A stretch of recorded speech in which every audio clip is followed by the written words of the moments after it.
இந்த கல்யாணத்துக்கு என்னோட மொய் பணமா வச்சுக்கோங்க. உங்களை கட்டிக்கிட்ட பொண்ணு ரொம்ப கொடுத்து வச்சிருக்கணும். எனக்கு இன்னும் கல்யாணமே ஆகலைங்க. அப்படியா? அப்படின்னா நீங்க கட்டிக்க போற பொண்ணு ரொம்ப கொடுத்து வச்சிருக்கணும். சரிங்க, நான் வரட்டுமா? வாங்க தம்பி. வாங்க தம்பி.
நீ போய் பிரகாரம் சுத்திட்டு வா.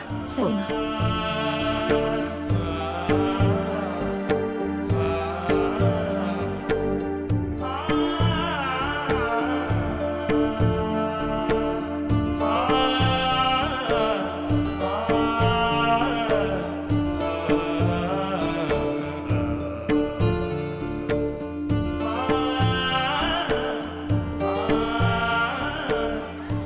என்ன சிவகாமி, இன்னைக்கு இவ்வளவு லேட்டு?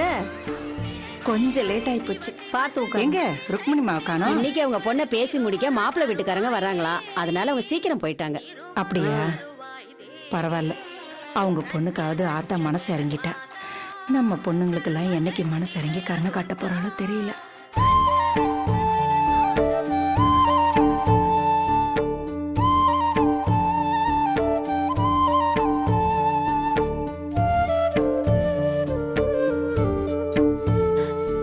கோமதி. ஹேய் கோமதி. ஏய் அர்ச்சனா, எப்படி இருக்க? பார்த்து ரொம்ப நாள் ஆச்சு. நான் நல்லா இருக்கேன். நீ எப்படி இருக்க? ஏதோ இருக்க. அட என்ன விடு, உனக்கு ஏதாவது மாப்பிள்ளை அமைஞ்சுதா? எப்ப கல்யாண சாப்பாடு போட போற? பார்த்துட்டே இருக்காங்க. என்ன இன்னும் ஒரு வரணும் அமையல. வந்த மாப்பிள்ளைய சத்தம் போட்டு நீ விரட்டி விட்டியாமே. தப்பு தான் பண்ணிட்டேன். விரட்டி விட்டுருக்க கூடாது. 4 சாத்து சாத்தி அனுப்பிச்சிருக்கணும். என்ன இருந்தாலும் நீ பண்ணது தப்பு தான். என்ன என் வீட்டுக்கார மாதிரி நீ சொல்ற? ஏனோ எனத்தோட தான் சேரும், பணம் பணத்தோட தான் சேரும் அப்படின்னு ஒரு பழமொழியே இருக்கு.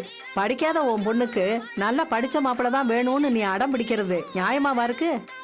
நான் ஆசைப்படுறது தப்புன்னு சொல்றீங்களே, அதுலயும் ஒரு நியாயம் இருக்கு தெரியுமா உங்களுக்கு? சரி, அது என்ன நியாயம்? என் மூத்த பொண்ணு அர்ச்சனா, அவ 10வது வரைக்கும் தான் படிச்சிருக்கா. அதுக்கப்புறம் படிக்காம போனதுக்கு நான் தான் காரணம். மத்த 2 பொண்ணுங்களும் நல்லா படிச்சிருக்குதுங்க. இப்பவே அவளை அதுங்க காலனாக்க மதிக்கிறது இல்ல. இந்த லட்சணத்துல நான் சாதாரண வரனை பார்த்தேன்னு வச்சுக்கோங்க, நாளொரு காலத்துல அர்ச்சனாக்கும் புருஷனுக்கும் மதிப்பும் மரியாதையும் இருக்குமா? நான் என்னமோ மூத்த பொண்ணை மட்டும்தான் அப்படியே உள்ளங்கையில வச்சு தாங்குற மாதிரியும் இவளுங்க 2 பேரையும் உதாசனப்படுத்துற மாதிரி சொல்றாளுங்க. அது எப்படிங்க? அது எப்படி? பெத்த தாய்க்கு எல்லா பிள்ளைங்களும் ஒரே மாதிரி தானே. அதனாலதாங்க 3 பொண்ணுங்களுக்கும் ஒரே மாதிரியா படிச்ச மாப்பிள்ளைய பார்க்கணும்னு ஆசைப்படுறேன். இப்ப நான் அவசரப்பட்டு சாதாரண இடத்துல அர்ச்சனாவை கட்டி கொடுத்துட்டேன்னு வச்சுக்கோங்க, நாளொரு காலத்துல ஒரு நல்லது கெட்டது விசேஷம் விருந்துன்னு எல்லாரும் ஒட்டு மொத்தமா சேரும்போது இவளுங்க 2 பேரும் வடாடோபமா அந்தஸ்தோட வந்து நிப்பாளுங்க. அர்ச்சனாவும் அவ புருஷனும் இவங்க யாரோடய ஒட்டாம தனியா ஒதுங்கி நின்னாங்கன்னா பெத்த மனசு என்னால அதை பார்த்துக்கிட்டு சும்மா இருக்க முடியுமா இல்ல என்னால தாங்கிக்க தான் முடியுமா? எனக்கு அப்புறமும் இது இப்படியே தொடர்ந்துகிட்டு இருந்தா அது நல்லாவா இருக்கும்?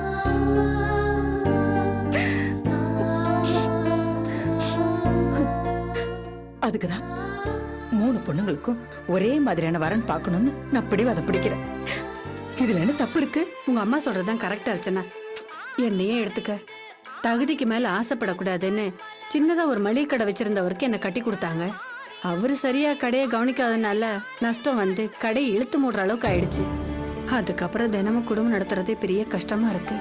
என்ன கல்யாணம் பண்ணிக்கிட்ட ராசினாலதான் கடை நஷ்டம் ஆயிடுச்சுன்னு சொல்லி தினமும் குடிச்சிட்டு வந்து சண்டை போடுறாரு. பிறந்த வீட்டுக்கு போனா அங்கேயும் மரியாதை இல்ல.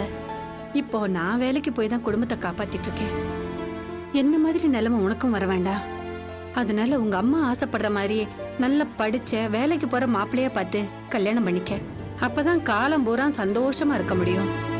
அப்ப நான் வரேன் அர்ச்சனா.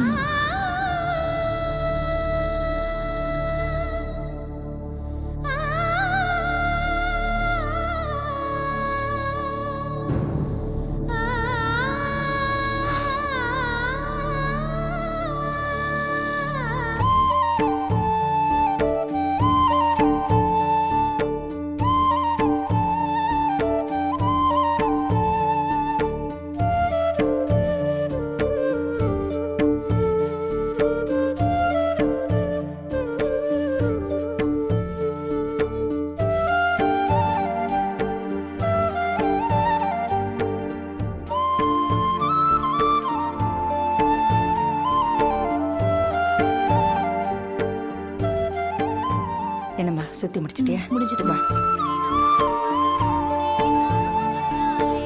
என்னம்மா அடி பிரதர்ஷனம் முடிஞ்சுடுதா? முடிஞ்சதுக்கு சாமி. சந்தோஷம். நியாயமா பார்த்தா நான் உங்ககிட்ட மன்னிப்பு கேட்கணுமா?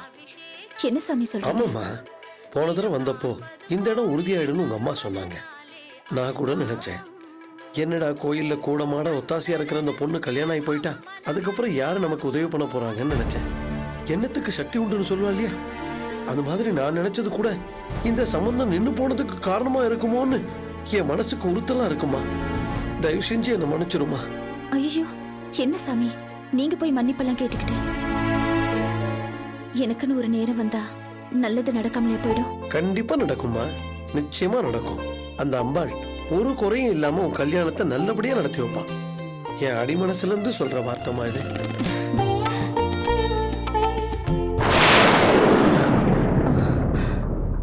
கவலைப்படாதம்மா, பிரசாத குங்குமம் தவறினா நல்ல சகுனம்னு சொல்லுவா.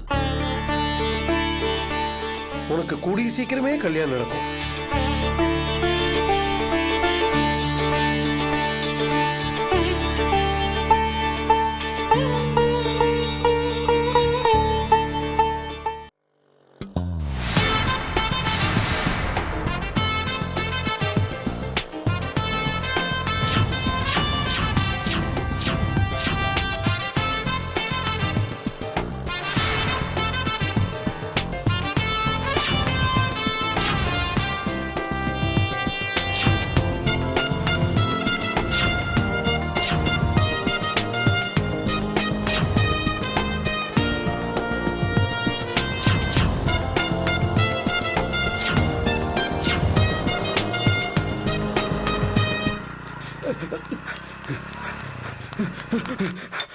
அண்ணா அண்ணா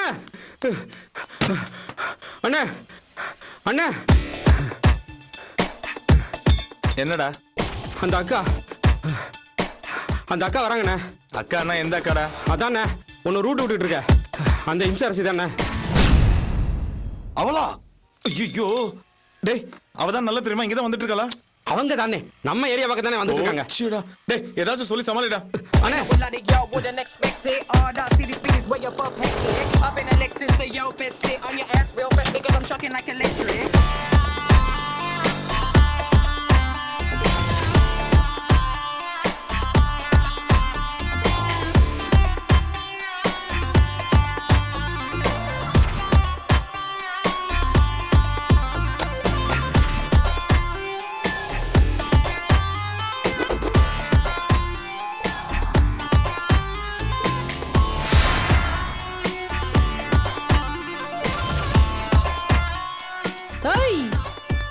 அண்ணே.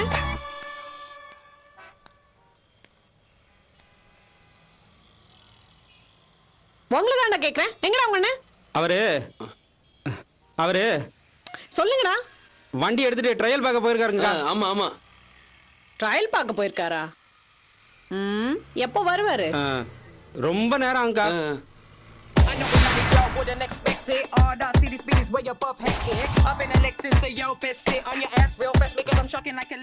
நேரம் ஆகுமா? ஐயோ, அக்கா அக்கா அக்கா அக்கா.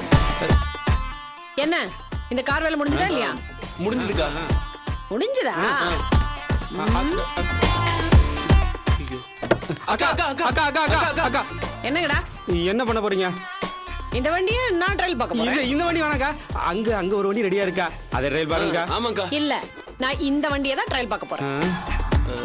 இல்ல உங்களுக்கு ஏதாவது பிரச்சனையா? ஒண்ணு இல்லையே.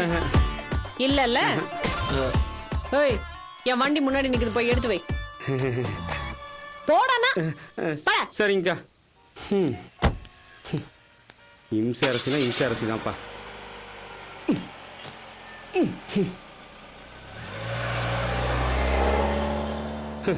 பாவண்டா அண்ணா, சிங்கத்துக்கு பயந்துக்கிட்டு அதோட குகையிலே போய் ஒளிஞ்சுக்கிட்டாரா. சரி என்ன பண்றது, வாடா வேலையை பார்ப்போம்.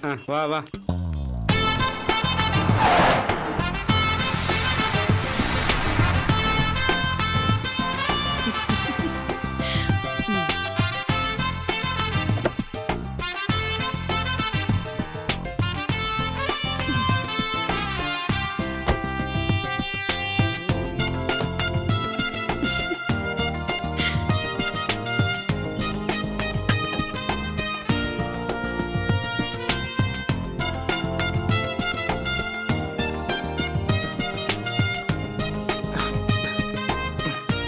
வெளியே வா.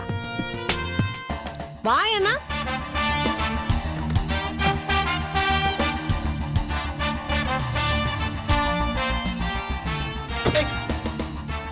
நீ டிக்கிக்குள்ள போய் உட்காந்துக்கிட்ட எனக்கு தெரியாதுன்னு நினைச்சியா? எதுக்காக என்ன பார்த்து ஒளிஞ்ச? நான் ஒன்றும் ஒளியலையா, டிக்கி உள்ள வேலை பார்த்துட்டு இருந்தேன். ஐ, கையில டூல்ஸ் எதுவுமே இல்லாம நீ வேலை பார்த்தியா?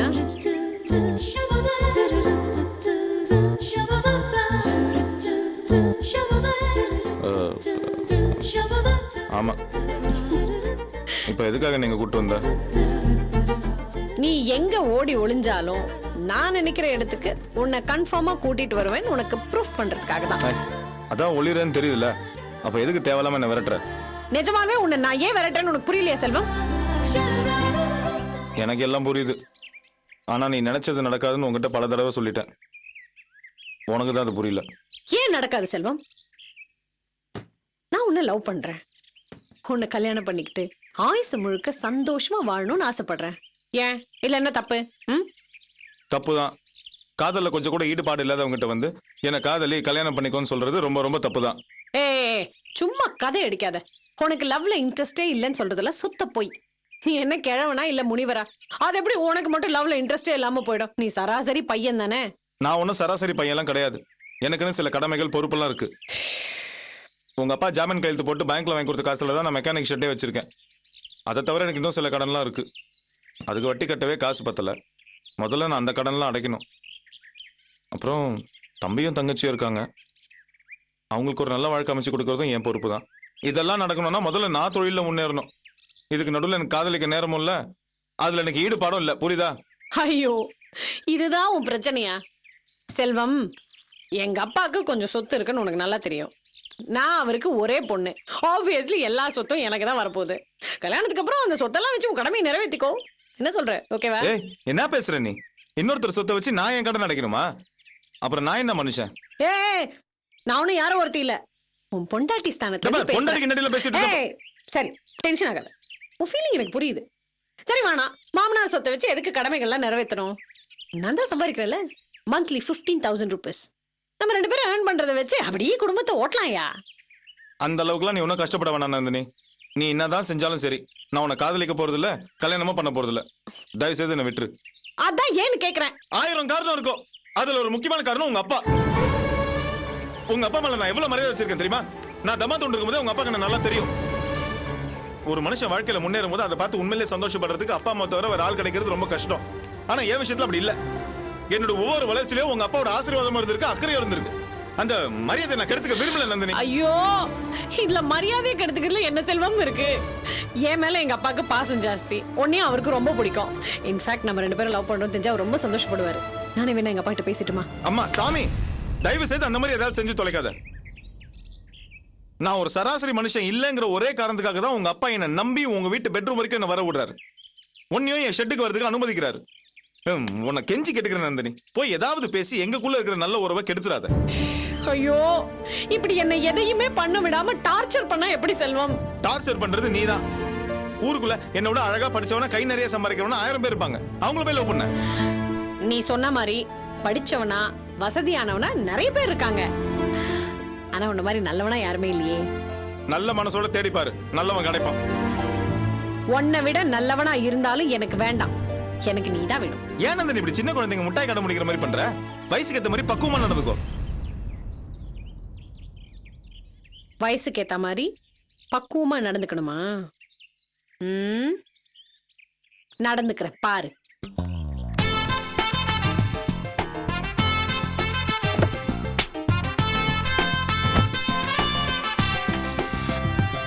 ஏய் ஏய், என்ன விளையாடுறியா? நீ பாட்டு ஷெட்ல இருந்து காரை கொண்டு வந்து இப்ப ஸ்டார்ட் பண்ற. தலையோகர் வண்டியை ஷெட்ல விடணும். என்னது? நீ வண்டிக்குள்ள வரணும்னாலே ஐ லவ் யூ சொல்லணும். சுத்தம் பேசுறதெல்லாம் வேஸ்ட் போல இருக்கு. நோ நோ நோ, எதுவுமே வேஸ்ட் கிடையாது. இப்போ உன் மனசுல என்ன இருக்குன்னு நான் தெரிஞ்சுக்க ஒரு சான்ஸ் கிடைச்சது பாரு. Thank you so much. அதுவே போதும். சாமி. ஏய் ஏய் ஏய், அண்ணா, இப்பதான் என் மனசுல இருக்கிறதெல்லாம் தெரிஞ்சிருச்சுல. இனிமேலாவது என் பின்னாடி சுத்துறதை நிறுத்து. ஐயோ, நீ இப்படி என்ன விட்டு விலகி விலகி போறதுனால தான் உங்களை ஆசை பொங்குதுடா. விளையாட நந்தினி, நான் சொல்றேன் வண்டியை நிறுத்து. முடியாது. நீ எனக்கு ஐ லவ் யூ சொன்னாதான் வண்டி நிக்கும். அதுவா? அது இந்த ஜென்மத்துல நடக்காது. அப்படியா? அப்போ அடுத்த ஜென்மத்துல வந்து நான் உன்னை பிக்கப் பண்ணிக்கிறேன். அது வரைக்கும் இங்கே இருடா கண்ணா. பை.